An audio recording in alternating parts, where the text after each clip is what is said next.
رشو الريحان والورد وانواع العطور، ووقفوا واستقبلوا درة الزين الثمينة، والحبية صارت اللي على كل الحضور. لا حضرت يا الغلا يوقفون الحاضرين، لا حضرت يا الغلا يوقفون الحاضرين.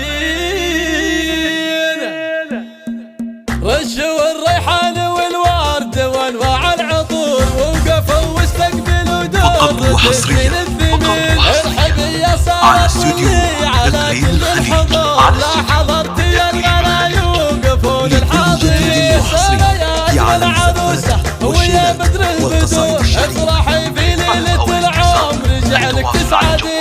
ألف مبروك يا أميرة عسى أيامك سرور، والله يهديك يا سارة وأيامك سنين. فيك كل الزين والحسن والطبع الوقور، فارقة يا بنت أبوها ولا يسواك زين. بنت شيخ طيب ما لحقت بالقصور، يتعب اللي لا عطى ما يجيب إلا السنين. فيك تفرح أمك الغالية أخت الصقور، أم تركي الأصيلة وفرحتها تزين. واعتزي بأخوك عبد الله الفد الجسور، راعي الوقفات والقاسي في يده يلين.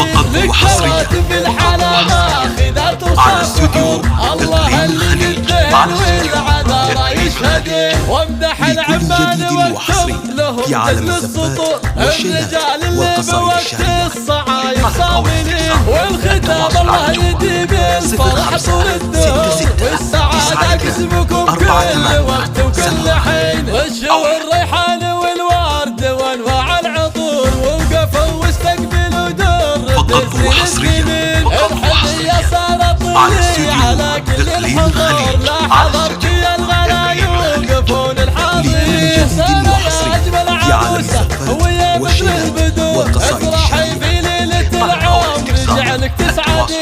ألف مبروك يا الأميرة عسى أيامك سرور، والله يهنيك يا سارة وأيامك سنين. فيك كل الزين والحسن والطبع الوقور، فارقة يا بنت أبوها ولا يسواك زين. بنت شيخ طيب ما لحقت بالقصور، يتعب اللي لا عطى ما يجيب إلا السمين. فيك تفرح أمك الغالية أخت الصقور، أم تركي الأصيلة وفرحتها تزين. واعتزي بأخوك عبد الله الفد الجسور، راعي الوقفات والقاسي في يده يلين. لك خواتم بالحلا ماخذات وصفحور، الله اللي بالدهن والعذارى يشهدين. وامدح العمال واكتب لهم جزل السطور، الرجال اللي بوقت الصعايب صاملين. والختام الله يديم الفرح طول الدهور، والسعادة قسمكم كل وقت وكل حين.